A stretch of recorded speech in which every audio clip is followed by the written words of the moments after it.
eşitdiyimdən daha qəribədir. Глаголы всегда спрягаются по лицам, как и в русском языке. Мы скажем «я разговариваю», «ты разговариваешь», «он разговаривает». То же самое во французском. Bonjour, fransız dili öyrənmə seriyasının ikinci videosuna hoş gəlmisiniz.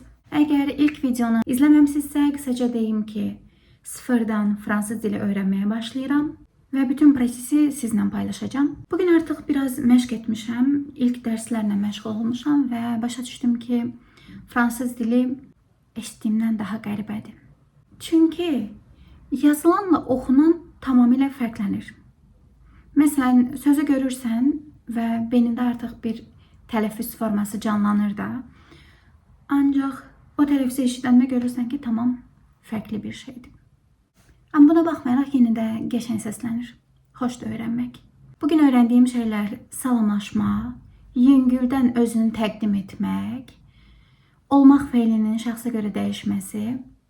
Bunları öyrəndim. Garçon. Fille. Un garçon et une fille.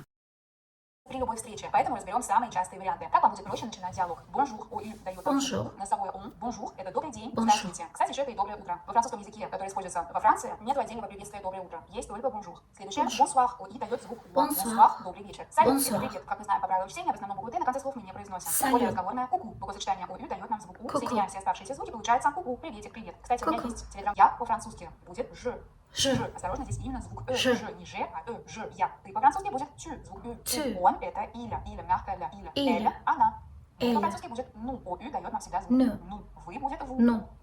Вы мы используем как в обращении вежливо к одному человеку, так и к группе лиц. Местоимение будет всегда одно и то же. И существует две формы местоимения они. Иля или Elə, Тогда elə. какое мы используем?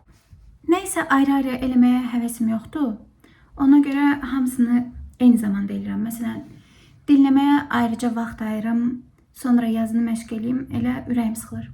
Ona görə hamısını birdən edirəm. Həm yaza-yaza, həm tələffüz eləyə-eləyə, həm də dinləməmi. Я есть, я являюсь. Je я нахожусь, suis. в зависимости от контекста. Je suis. Дальше ты, Je ты suis. это tu, а форма глагола это будет e. Tu es мы не произносим. Tu Tu это es. есть. Он будет иля или она, эль. С местоимениями или эль, он, она. У вас всегда одинаковая форма глагола.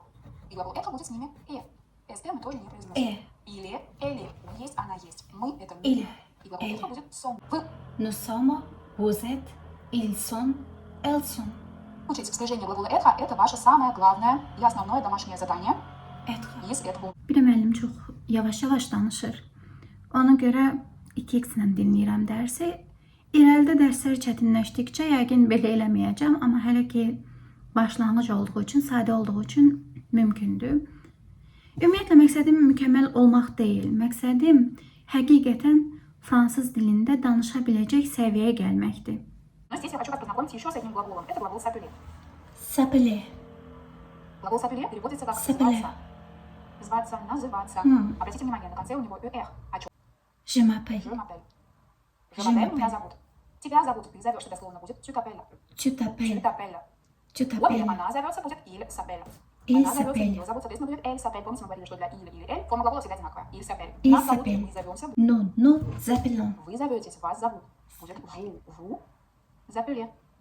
Vous Здесь vous обращаемся к appelez. на связке. Я и Поль. В зависимости Je от m'appelle ситуации, от Нигар. контекста, где-то больше подходит или уместно представление с глаголом это, как например, je m'appelle Je Алиса. suis. Меня зовут Алиса. Ну и, Je конечно, давайте m'appelle. научимся как спросить, как Video çəkmək də bir baxımdan yaxşıdır.